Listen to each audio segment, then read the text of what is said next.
नमस्ते मित्रों, मैं कुणाल देशमुख, फादर ऑफ अंशिका कुणाल देशमुख। आज मैं आपको स्टोरी सुनाने जा रहा हूँ।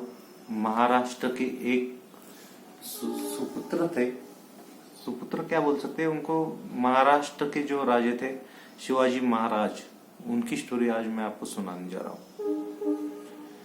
छत्रपति शिवाजी महाराज जिन्होंने महाराष्ट्र में स्वराज्य की स्थापना की। स्वराज आप जानते हो, स्वराज क्या होता है? स्वराज मतलब खुद का राज, स्व का राज। स्वराज उनकी ये किया, उन्होंने उनकी स्थापना की। खुद का राज स्थापन करने से पहले ना वो बहुत छोटे से, आपकी तरह छोटे छोटे बच्चे थे वो। और महाराष्ट्र में 400 साल आप समझते हो, 400 ईयर्स तक निजाम शाह और आदिल शाह ये दो राजा थे वहां पे। तो उन्होंने राज किया महाराष्ट्र के ऊपर, लेकिन वो बहुत ही क्या बोलते हैं उनको, जालिम राजा थे। तो वो आपस में लड़ते रहते थे। तो इनका उनके ऊपर तो कोई असर नहीं था, लेकिन आम जनता, गरीब जनता जो थी ना, तो उनका बहुत शोषण और बहुत ही नुकसान होता था। वो उनका बहुत बुरा हाल था। तो ऐसे महाराष्ट्र में सन 1600 में ना एक बच्चे का जन्म हुआ, आपकी जैसी छोटा, उनका नाम था शिवाजी। उनकी माताजी का नाम था जिजाबाई, उनकी मम्मी थी वो। तो एक्चुअली उनकी मम्मी ने उनको इतनी अच्छी शिक्षा दी, और जो इतने बड़े शासक बने महाराष्ट्र क्या, उन्होंने पूरा आधा हिंदुस्तान अपने कब्जे में ले लिया था। अटक आप जानते हो, अटक अफगानिस्तान में है। महाराष्ट्र में एक बहुत ही फेमस है कि अटक के पार झंडे लाने, मीन्स कि अटक के पार झंडा लगाना। झंडा जो अपने तिरंगा जैसे हम बोलते हैं वैसे। तो शिवाजी महाराज ने वहां तक, मतलब अफगानिस्तान तक अपनी सियासत जो थी वहां तक उन्होंने अपना पूरा राज फैलाया हुआ था। लेकिन वो राज ऐसे ही नहीं फैला था। वो जब छोटे थे ना, तो उनकी मम्मी जो राजमाता जिजाऊ बोलते हैं उनको, उन्होंने उनको बहुत वीर पुरुषों की कहानियां सुनाई। किनकी कहानी, जैसे वो जो 6 साल के थे, 6 साल की उम्र नहीं, उनकी मम्मी उनको राम, कृष्ण, उसके बाद भीम, अर्जुन, इन महापुरुषों की कहानियां सुनाया करती थी। तो इनकी कहानी सुना करती थी। तो ये धीरे धीरे उन्होंने, वो जैसे बड़े होते गए, तो उन्होंने भी अपने मन में ठान लिया कि नहीं, मैं भी उनकी तरह वीर बनूंगा। तो वीर बनूंगा, वो तो ठीक था। तो उस समय पे क्या था, ये तो थे शाहजी महाराज, इनके पिता थे, वो एक राजा थे, ये थे राजपुत्र। तो राजपुत्र थे, तो फिर मतलब एकदम से ऐसे रहते थे कि इनको एक राजा का पुत्र और राजपुत्र, आप खुद सोच सकते हो कि कैसे थे। लेकिन जब वो छोटे थे ना, तो उनकी मम्मी जो थी ना, उन्होंने उनको सिखाया। क्या सिखाया मालूम है? जो गरीब तबके में रहेंगे या उनके साथ आप दोस्ती करो। तब जब वो छोटे थे ना, तो वो छोटे और गरीब थे बच्चे, उनके साथ इन्होंने धीरे धीरे दोस्ती करना शुरू कर दिया। इवन ये अपने घर में भी खाना नहीं खाते थे। ये गरीब जो छोटे छोटे लड़के रहते थे, उनके साथ उनके घर में जाके उनके साथ खाना खाते थे। और उन्होंने धीरे धीरे अपना दोस्त उनको बनाना शुरू कर दिया, और वो दोस्त इनके हो गए। जब उनका 7 साल हो गया ना, तो उस समय पे उनकी मम्मी ने उनको पढ़ना लिखना सिखाया। तो पढ़ना लिखना जब उनको सिखाया, तब उन्होंने रामायण, महाभारत, भगवत गीता, ये तो उनकी मम्मी ने पहले ही उनको सिखाया था, लेकिन इन्होंने ये खुद पढ़ डाला पूरा। रामायण, महाभारत, गीता उन्होंने खुद अपनी जैसे किताब खोला, जैसे आप मैम आपको सिखाती है कि ये पढ़ो बच्चों, वैसे ही उन्होंने वो पढ़ना शुरू किया। और 7वें साल में उन्होंने महाभारत, गीता, इतने इतने बड़े बुक्स रहते, ग्रंथ रहते, वो उन्होंने उम्र के 7वें साल में ही पढ़ डाला। पढ़ना तो बहुत मतलब पढ़ तो हर लेते हैं, लेकिन उसको समझना बहुत जरूरी होता है।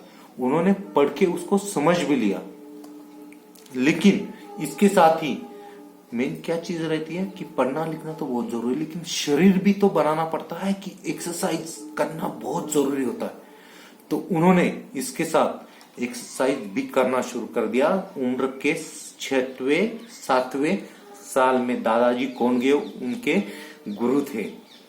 तो उस समय पे उन्होंने अपना एक्सरसाइज करना शुरू किया। तो एक्सरसाइज में क्या करते थे, घुड़सवारी, उसके बाद फिर तलवार चलाना, उसके बाद उन्होंने कुश्ती करना। ये उस समय में अपना मतलब शरीर को भी मेहनत करना उन्होंने शुरू कर दिया।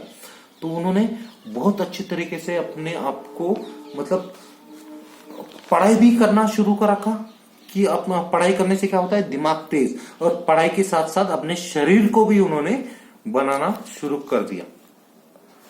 तो और इसी तरीके से उन्होंने विविध तरीके के हथियार चलाना सीखे, जैसे तलवार होता है, उसके बाद फिर धनुष बाण होता है, उसके बाद बर्छा होता है, चाकू होता है, ये अलग अलग तरीके के हथियार होते हैं, वो उन्होंने सीखना शुरू कर दिया। तो मतलब वो तो उस समय पे उन्होंने 7 साल में, 6 साल में, 7 साल में उन्होंने सीख लिया। एक दिन क्या हुआ मालूम है, उनकी मम्मी ऐसी एक अपनी खिड़की रहती थी ना, दरवाजे, ऐसी बैठी हुई थी, एकदम से उदास से बैठी हुई थी। तो उनके मम्मी ने मतलब ऐसा देख रही थी, तो शिवाजी महाराज ने बोला, जी माता जी क्या हुआ, आप इतना उदास क्यों बैठे हो? तो उन्होंने बोला, बेटा मेरी एक ख्वाहिश है। बोली, हाँ मम्मी जी, क्या ख्वाहिश है? बोला, यहाँ से वो जो तोरनागढ़ दिख रहा है ना, वो एक किला था। तोरना मतलब एक किला था, वो दुश्मनों ने अपने हवाले कर लिया था। बोला कि वो किला जब तक मुझे नहीं मिलता ना, तब तक मेरे मुंह के ऊपर हंसी नहीं आएंगी, या वो किला मुझे चाहिए। तो शिवाजी महाराज उस समय तो कुछ नहीं बोले, लेकिन उनके मन में एक खल कि नहीं, मेरी मम्मी की, मेरी माताजी की, मेरी मम्मी की एक ख्वाहिश है, वो मैं पूरा नहीं कर सकता। 16 साल की उम्र के थे वो, तो 16 साल की उम्र में वो निकल पड़े। तो उस समय पे उनके दोस्त थे तानाजी महाराज। तानाजी, आपने फिल्म तो देखी होंगी तानाजी, वो भी छोटे उस समय पे, ऐसे छोटे छोटे तानाजी थे। उसके बाद राय जी, और बहुत मतलब उनके ऐसे 10-12 उनके जो सोल्जर उस समय पे उनको क्या बोलते थे, मावड़े। तो 12 मावलों को उन्होंने अपने साथ में लिया। तो उनके साथ में लिया, बोला कि जिदा माता ने बोला है कि हमको ये किला चाहिए, उनकी ख्वाहिश है।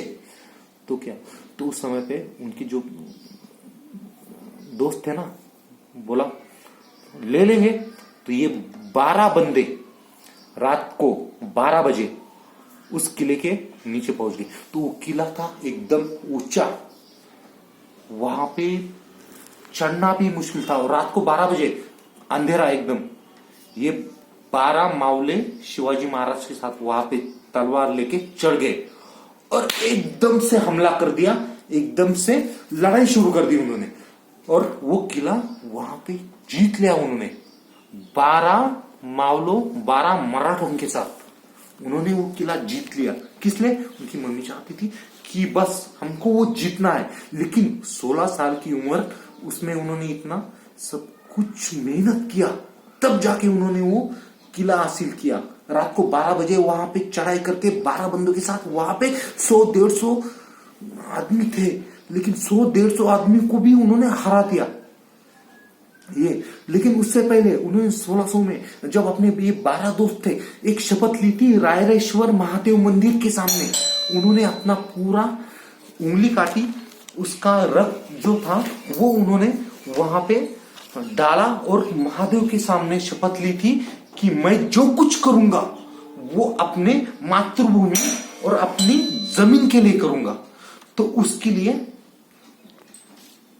तो उन्होंने मतलब उस समय पे उम्र के 6वीं 7वीं 8वीं साल के जब उम्र थी, उस समय पे उन्होंने वो जंगल में, रायरेश्वर का मंदिर था एक जंगल में, वहां पे जाके अपने दोस्तों को जो एकदम गरीब तबके से रहते थे, जो एकदम जंगल में रह के खाना खाते थे, उनको कुछ नहीं था, ऐसे आदमियों को उन्होंने इकट्ठा करके 12 आदमियों को इकट्ठा करके वो रायरेश्वर महादेव मंदिर था वहां पे जाके उन्होंने शपथ ली कि हे महादेव, जब तक मैं अपने मातृभूमि को स्वतंत्र नहीं कर देता तब तक मैं चैन के सांस नहीं लूंगा।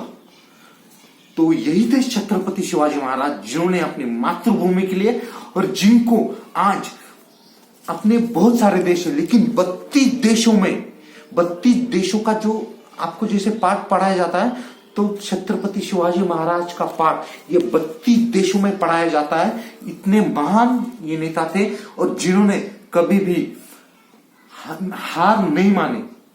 ये थे छत्रपति शिवाजी महाराज और हमको उनके ऊपर गर्व होना चाहिए। धन्यवाद, थैंक यू।